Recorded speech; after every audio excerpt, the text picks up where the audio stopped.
Pagpigil sa mga pandama, Bhagavad Gita 1:61 hanggang 62, pagsasalin. Ang isang tao na pumipigil sa kanyang mga pandama at itinatag ang kanyang kamalayan sa akin ay kilala bilang isang taong may matatag na katalinuhan. Paliwanag.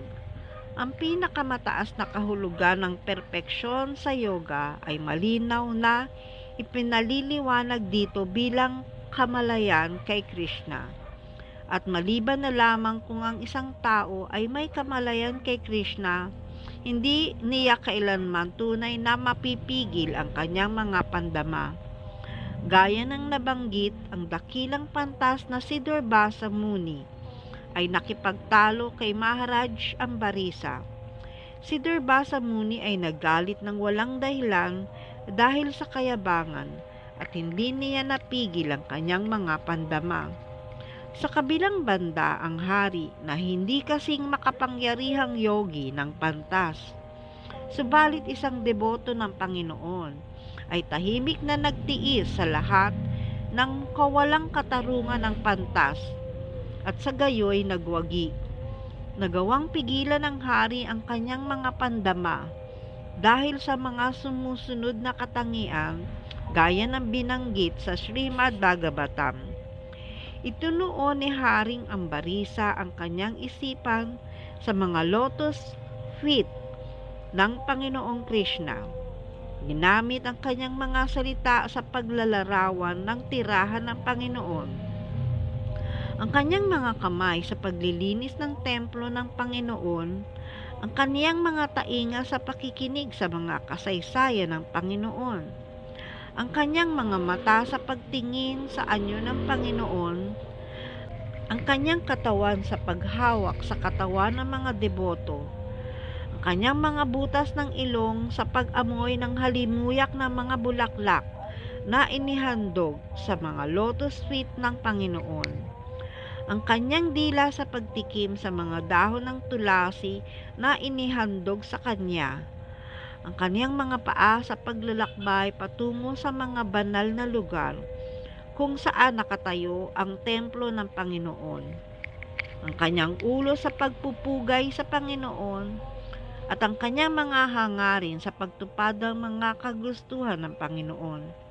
At dahil sa lahat ng katangiang ito, siya ay naging karapat-dapat na maging isang matpara na deboto ng Panginoon.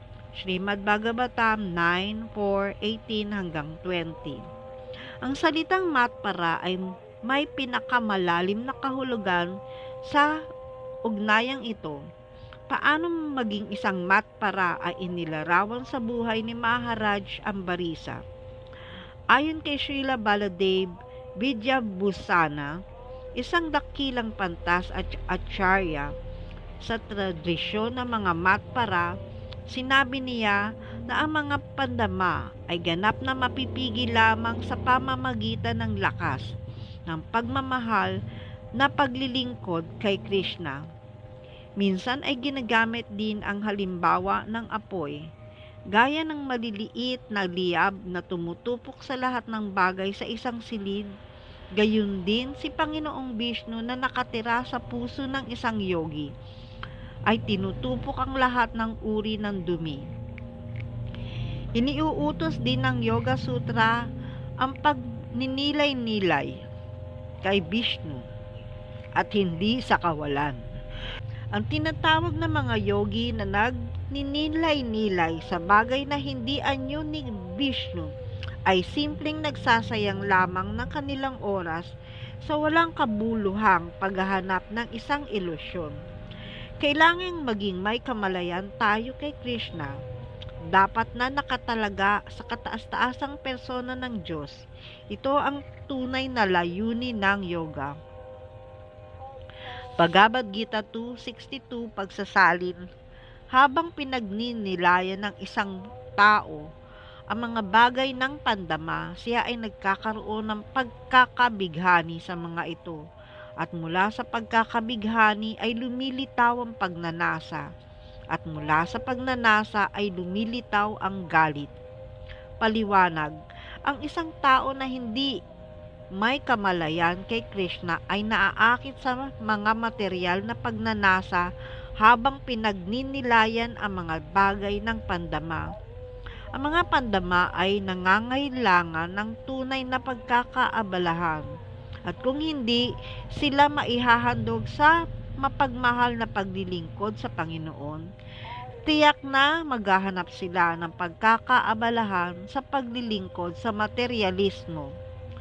Sa material na mundo, lahat, kabilang si Panginoong Shiva at si Panginoong Brahma, lalo na ang iba pang mga demigods, sa mga makalangit na planeta ay naaapektuhan ng impluwensya ng mga bagay ng pandama, at tanging ang paraan upang makawala sa palaisipan ng material na pag-iral ay maging may kamalayan kay Krishna. Si Panginoong Shiva ay nasa malalim na meditasyon, ngunit nang siya'y ginambala ni Parvati para sa kaligayahan ng pandama, pumayag siya, at bilang resulta ay ipinanganak si Kartikeya. Samantalang si Haridas Thakur, na isang batang deboto ng Panginoon, ay tinukso rin ng inkarnasyon ni Maya Devi. Ngunit madali niyang nalampasan ang pagsubok dahil sa kaniyang dalisay at tapat na debosyon kay Panginoong Krishna. Gaya ng ipinapakita sa mga talata ni Sri Yamunacharya, ang isang tapat na deboto ng Panginoon ay umiiwas sa lahat ng material na kaligayahan ng pandama dahil sa kaniyang mas mataas na panlasa para sa espiritual na kaligayahan sa pakikisama ng Panginoon. Ito ang sikreto ng tagumpay. Sa makatwid, ang isang tao na wala sa kamalayan kay Krishna, ganoon man siya kalakas sa artipisyal na pagpipigil sa mga pandama, ay tiyak na mabibigo rin sa huli, sapagkat ang pinakamaliit na pag-iisip lamang tungkol sa kaligayahan ng pandama ay tiyak na magpapaalam sa kanya upang bigyang kasiyahan ang kanyang mga pagnanasa.